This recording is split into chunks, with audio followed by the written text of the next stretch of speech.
What's going on, all you gamers? Today we're back with some more Cyberpunk 2077. What I'm going to be going over today is what I believe are the top 5 picks for the best new weapons implemented in patch 1.6 for the Edgerunners update. So if that interests you, stay tuned. That's coming up next.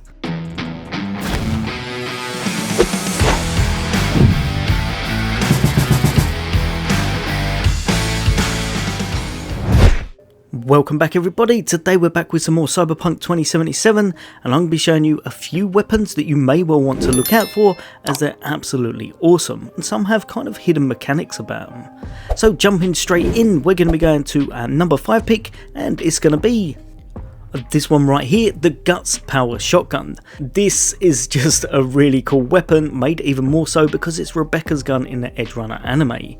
It does a lot of damage, it's times 20, so it does a lot more pellets, and it's got a lot going on with it. Chemical damage, crit chance, crit damage, poison chance. I really enjoy this weapon. It is an epic iconic, so it does only have 2 mod slots, but as you can see from the statement down the bottom, it also shoots a little bit faster. Let the lead fly, shoots faster, deals more damage, accuracy be damned. Just don't shoot your eye out. I really enjoy using this, and it's probably my favourite shotgun in the game currently. Now don't worry about the damage too much because I haven't adjusted my build to actually make these strong, but just look at what they can do, it's quite awesome. So this guy is definitely not going to have a good day. And even when you don't take him out, if you have a little look, there's quite a few effects going off where they've got the additional damage. Just an awesome all-round shotgun, and shoots a little bit faster than the standard ones. Yeah, fella. Definitely my favourite one in the game currently, and a little bit better I think than Carnage. As with all shotguns, it does have a bit of slow reloading, so you have to be mindful of that, but it is a really cool one to use if you like your shotty builds. Also a really cool additional feature, I think it's intended but I can't find it anywhere in the text. If you're up high and you've got this on, take a shot before you land and you get 0 fall damage. But you may attract some unwanted attention. But yeah, this is very cool, and that works from any height. So if you're jumping off of an absolutely ridiculously tall building, then keep this on just before you land, make sure you take a shot, and it totally negates the fall damage, which is pretty cool. But not for that guy. Sorry mate. Now coming in at number 4, and you'll have to excuse me because this is far from the best version of it, but it's this one right here, the Cuttermatic. These can be purchased from weapon vendors. Obviously you can get them in definitely better versions than I've got, so higher rarities, but all in all they're really cool, and I'd say one of the best looking weapons in the game. They have very high single target damage, not the fastest for the attack speed, but for looks wise these are second to none. If we go into battle, as you can see here, I'm cycling through all of my weapons. I'm just gonna walk past, and because we're not aggroing, we're not doing anything, we haven't started any trouble, it's not so bad. However, now we're going to chuck on our chainsword. As you can see here, as soon as you actually start it up, everyone knows what a chainsword is, and they realise that you're not there just for a friendly stroll. It just aggroes everything within a big old vicinity. It also, sorry, you are going to have to be our worthy practitioner. Get back here. It just sounds cool. I can't bring myself to do it to her, but we'll run past. These guys got no chance of getting away. Yeah, the sound effects, the actual swings, it feels sturdy.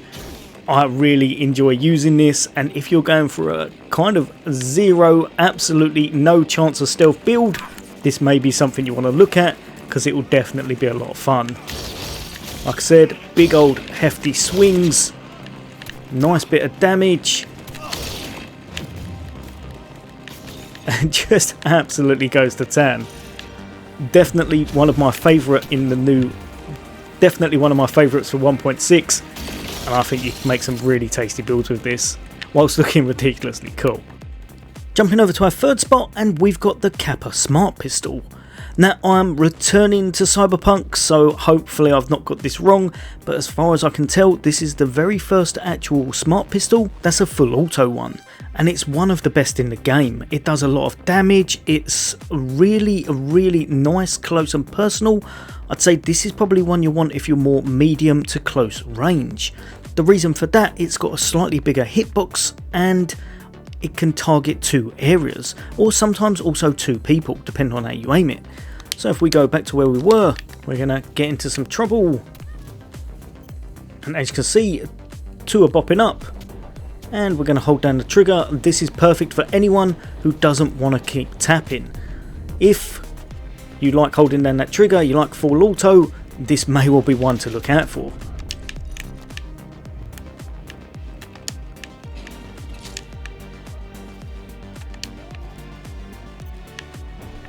Can see every single time it's going to give you 2 hit markers, and nice and easy. This for a full auto build, this is definitely the best one to have with your smart weapons for a pistol.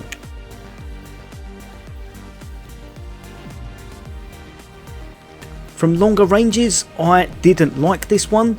As you can see here, it doesn't really lock on quite as much, but as soon as we're getting mid to close range, this one can be really devastating. Full auto, don't worry about your fingers anymore, this one's the one to go for. Now coming in at our number 2 spot, and this one is one of my favourite new weapons in the game altogether, and that's the new iconic Bluefang Knife. This is just awesome, it really is, and if you're going for a stealthy type build, I'd say this is one of the best in the game. It gives you nice physical damage, nice chemical, crit chance, bleed chance, poison chance, headshot damage multiplier of 250, and 11-second recovery time after you throw it, so it's going to come back to you anyway, and 5% chemical resistance reduction on hit. These new knives have a lot going for them, and this one is probably the one you're after if you want a bit of a change, as it gives you a stuns the enemy on hit, headshot stuns after 1 second, whilst others hit stuns after 3 seconds. Enemies outside of combat get stunned immediately. This is just so cool, it really is. It is the complete opposite to what I was just showing you with the chainsword. This is the new stealthy approach. Now I've not put anything into my throw-in, so I won't be showing you any throw-in headshots, but if you wanted to, you can do that as well to take them out if they're single targets and such. But most of the time, you're going to wait until they're out of combat. It's definitely best to pick off the single targets like I said, but we're going to pop in. And now if you have a little look, they've got that effect on them, meaning that they're completely stunned.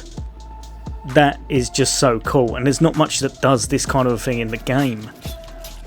You can tear people apart, and even if you don't, they're gonna fall over from that little stun effect.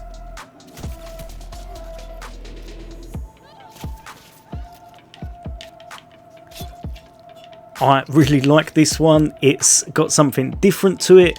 It's great for stealth missions, it's great for just any kind of combat really because of the stun, and it's a lot of fun to use.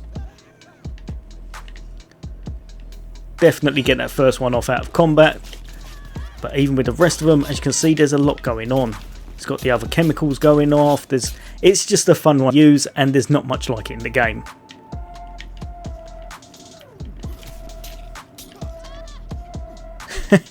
Definitely one to watch out for, and I think this will be in a lot of builds if you want to go down that cold route and you want to go down that assassin path. Lastly, coming in at number 1, the absolutely bling-tastic Senko LX. This is a tech weapon, and it's the first tech variant we've got on a submachine gun. It's pretty overpowered to say the least. I've not got mine fully maxed out because I haven't upgraded all of my tech tree and such, and I haven't gone too much into the assault. But this, even with absolutely nothing in it at base, rips things to shreds.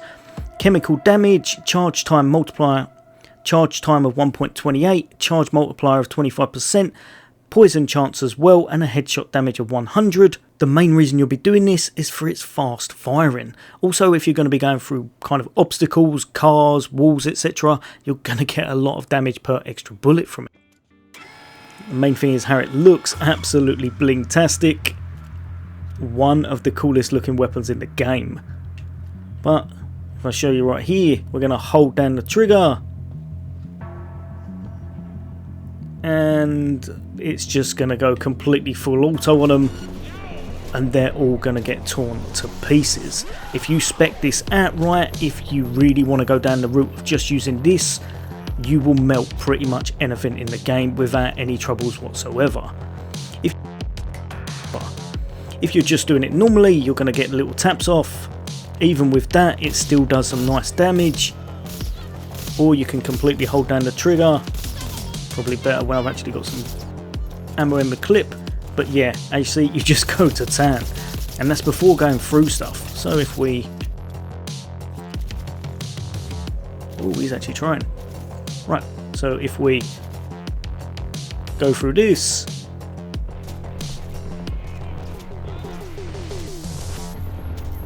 They're just getting torn to pieces. And like I said, I'm not spec'd out to get the best from this. But it's a lot of fun. And I think this would probably be one of the highest single target damage ones in the game. In slow-mo, without slow-mo, doesn't matter. This is the gun you'll want if you want to do a lot of damage and have a lot of fun whilst you're doing it. Right everyone, hopefully that's helped a few of you out. Let me know in the comments if you think I've missed any out. That's absolutely awesome. As always, for all things gaming, for all things Xbox. Take care. I'll see you on the next day.